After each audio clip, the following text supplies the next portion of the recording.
Let's look at Proverbs chapter 8, beginning in verse 1. Does not wisdom cry out and understand, lift up her voice? She takes her stand on the top of the high hill, beside the way where the paths meet. She cries out by the gates at the entry of the city, at the entrance of the doors. To you, O men, I call, and my voice is to the sons of men. O you simple ones, understand prudence, and you fools, be of an understanding heart. Listen, for I will speak of excellent things, and from the opening of my lips will come right things. For my mouth will speak truth. Wickedness is an abomination to my lips. All the words of my mouth are with righteousness. Nothing crooked or perverse is in them. They are all plain to him who understands, and right to those who find knowledge. Receive my instruction, and not silver, and knowledge rather than choice gold. For wisdom is better than rubies, and all the things one may desire cannot be compared with her. I, wisdom, dwell with prudence, and find out knowledge and discretion. The fear of the Lord is to hate evil. Pride and arrogance in the evil way, and the perverse mouth I hate. Counsel is mine and sound wisdom. I am understanding. I have strength. By me kings reign and rulers decree justice. By me princes rule and nobles, all the judges of the earth. I love those who love me, and those who seek me diligently will find me. Riches and honor are with me, enduring riches and righteousness. My fruit is better than gold, yes, than fine gold, and my revenue than choice silver. I traverse the ways of righteousness in the midst of the paths of justice, that I may cause those who love me to inherit wealth, that I may fill their treasuries. The Lord possessed me at the beginning of his way, before his works of old. I have been established from everlasting, from the beginning before there was ever an earth. When there were no depths, I was brought forth. When there were no fountains abounding with water. Before the mountains were settled, before the hills, I was brought forth. While as yet he had not made the earth or fields or the primal dust of the world. When he prepared the heavens, I was there. When he drew a circle on the face of the deep. When he established the clouds above. When he strengthened the fountains of the deep. When he assigned to the sea its limit. When the waters would not transgress his command, when he marked out the foundations of the earth, when I was beside him as a master craftsman. Then I was beside him as a master craftsman, and I was daily his delight, rejoicing always before him, rejoicing in his inhabited world, and my delight was with the sons of men. Now therefore listen to me, my children, for blessed are those who keep my ways. Hear instruction and be wise, and do not disdain it. Blessed is the man who listens to me, watching daily at my gates, waiting at the posts of my doors. For whoever finds me finds life and obtains favor from the Lord. But he who sins against me wrongs his own soul, and those who hate me love death. This is the personification of wisdom. Now, as I was studying this, I found out, it's interesting. Wisdom is a woman in this. Have you noticed that? Right? It's her, it's she. You say, well, that must mean women are wiser than men. And that may or may not be true. I'm not going to speak to whether that's true or not. I have to ride home with Nancy. But it's feminine because the term for wisdom is feminine. So in other words, this is a grammatical thing. Now, that leads you to the question of, well, why is the Hebrew word for wisdom feminine? So I don't know that really answers much. But what we do know is it's posed in the voice of a woman. I think it fits, though, even thematically, because if you think about it, so far in this text, you have it from the perspective of from the male perspective. My son, listen to your father.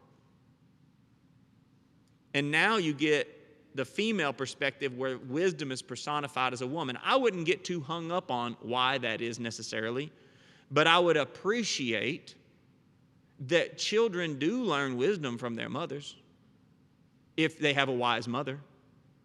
I would appreciate that men, if they are wise, listen to the wisdom of the women in their lives. God first formed man in the garden, and then he said it's not good for him to be alone. In other words, this is interesting in my mind, but God, with that in mind, God intentionally created Adam with some blind spots. He intentionally created Adam where it would benefit him to have someone else by his side. And then he made Eve to fit that groove. He made Eve to fit the man. And that's true even today. Young ones, when you're seeking a spouse, you're seeking someone who will fit with you and be a life partner with you and be someone to yes, bear children, but more than that, to help you get to heaven and to help those children get to heaven. And young ladies, you are that helpmeet. And that doesn't make you less important than the man at all.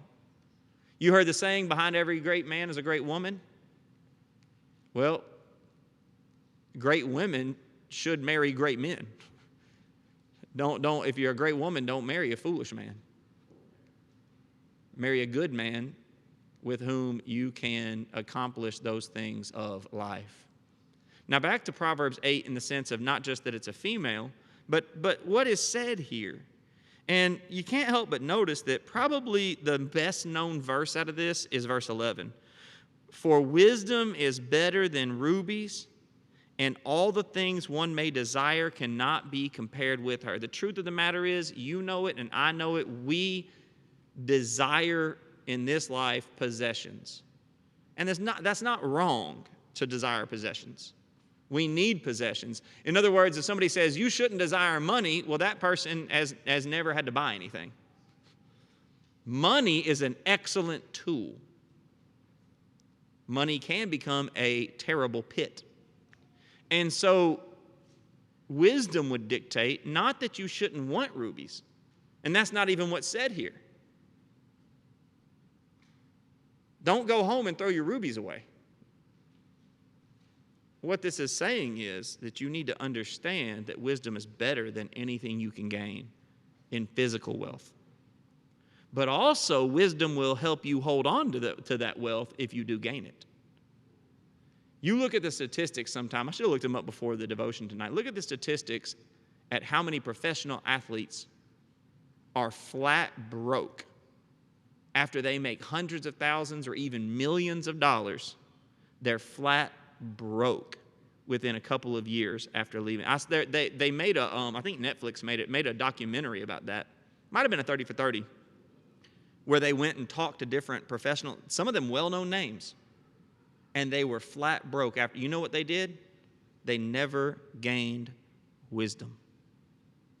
If you gain wisdom but stay poor, you can have a wonderful life. But if you get rich without wisdom, you will not have a wonderful life. In fact, that money will be a canker to you. And so she makes that clear. He makes that clear. Wisdom is this. The next point is that it goes into ruling. They're kind of in the middle of the chapter. It goes into how rulers have wisdom. And we don't have to get into politics and American politics. This is a universal rule. When your ruler doesn't have wisdom, the nation hurts. That is a truism. When your family doesn't have a wise leader, your family hurts. If your congregation doesn't have wise leaders, that's why people talk. I know as a preacher, you always hear about men's meetings. If you end up at a church with no elders and there's men's meetings, we were told there's two very dangerous things as a preacher. You end up in a church with men's meetings, and unfortunately, it seems like a lot of times the least wise people can have the loudest voices. In other words, you don't need to be wise to be loud.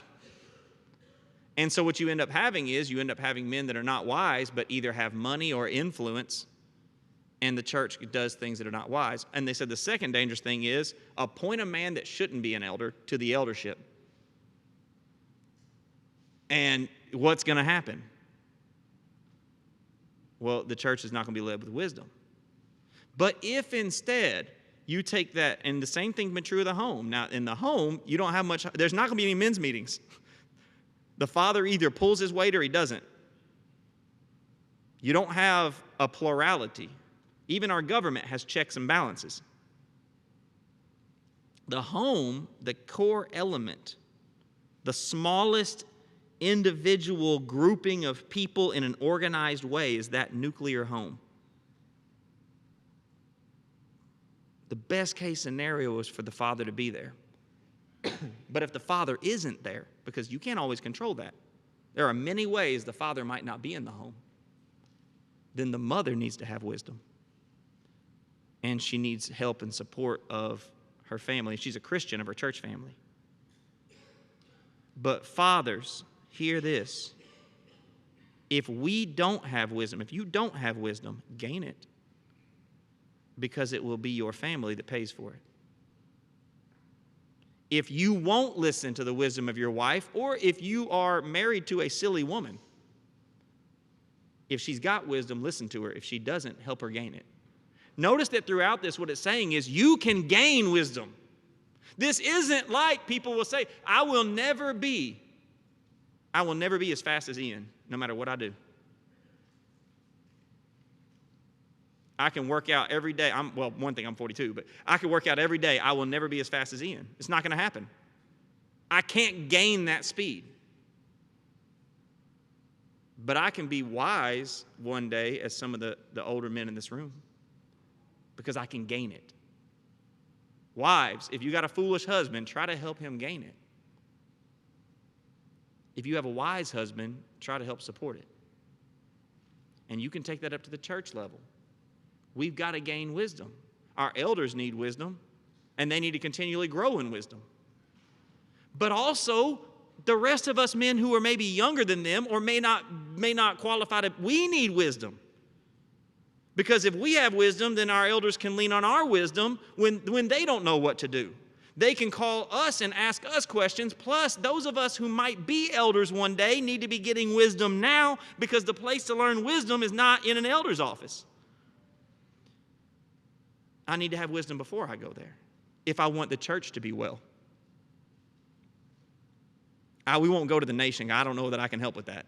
We'll just be Christians and help grow the Lord's church, okay? They're going to do what they're going to do in Washington, D.C. and in Atlanta and so on. Downtown Columbus, they're going to do what they do. What we do is we grow in wisdom, we share that wisdom, and we encourage those around us to gain it. Why? Well, because of what he says, that having her matters. Why? Verse 35 and 36, the conclusion of this chapter. For whoever finds me finds. You want life? You want life in your home? You want life in your church? Find wisdom and apply it. And obtains favor from the Lord. You want your home to have the favor of God? Find wisdom and apply it. You want your congregation to have the favor of God? Find wisdom and apply it. But he who sins against me. Notice what's said here. This is not sinning against God, although it is. If anytime you sin, it's against God. David made that clear. Against you only have I sinned. He sinned with Bathsheba and he killed her husband. And he said, against you only have I. Anytime you sin against anybody or anything, you sin against God. But notice what is said here. When you sin against me, wisdom. When you sin against wisdom, what happens? You sin against your own soul. All those who hate me. How do you hate? Nobody in here. I wouldn't. I don't think I've been very wise at certain times in my life. I think I am paying the price of some lacks of wisdom in my life. Would I have ever said I hate wisdom? I would never have said that. I would never characterize myself that way. You know how you hate wisdom? By not gaining it, by not practicing it. You don't have to say you hate wisdom. If you don't gain wisdom and you don't practice wisdom, you hate it. And what happens? All those who hate me love death. Boy, that is a powerful statement. You want to die? You might die physically. Look at the statistics on people who drink or use drugs and their life expectancy and the ways they die versus people who don't. Yeah, you could die physically, but I guarantee you, you know this. And probably, I imagine what is the primary intention of that statement is, you will die spiritually, and you stand the chance to cause those who follow you to die spiritually. Fathers, be aware. Whether or not we apply wisdom in the home will have generational consequences. Whether we apply wisdom in the church has generational consequences. So let's learn it. And those who have it, make sure to share it and guide the rest of us in the right direction. And let's make sure that we're applying it in our homes and in the way we conduct ourselves in the body of Christ. That's our midweek devotion thought. If you are here and have never been baptized for the remission of your sins, you've never met Jesus at his death and had his blood applied to you so that you could put your old self to death and come up as a new person, you can do that tonight. Romans chapter 6, verses 3 and following. You can do that tonight. If you have heard the word, Romans 10:17, believe John 8:24, repented, Luke 13:3, confess Romans 10:9 and 10. If you've done that, then you are eligible. You may be baptized. If you're online, we have Curtis back there on the stream. You can let him know on our Facebook, on our YouTube, on our Subsplash. Let Curtis know that you have that need. He'll help you find someone to baptize you. If you're here in person, we leave these front pews open for you. If you'll come while we stand, while we sing.